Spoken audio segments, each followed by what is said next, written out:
जोंनि दिनैनि हाबाफारि जेनाखि फोरोंगिरि सान बिनिनो जोंनि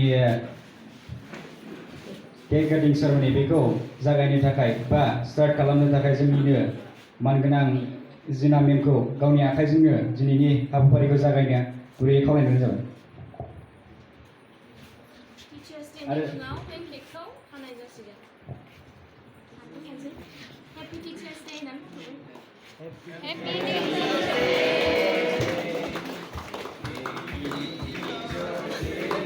जालाङो बैखौ थुफ्लुंदो रन्जन थुफ्लुंदो बैखौ थुफ्लुंनानै ओरै सारखोदो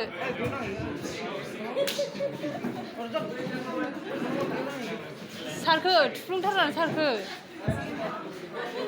गिदिर थुफ्लुंना ओरै सारखोलाबाय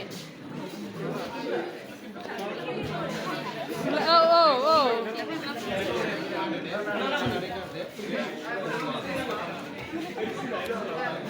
रोङासै मोनसेयालाय जाला बियो जाला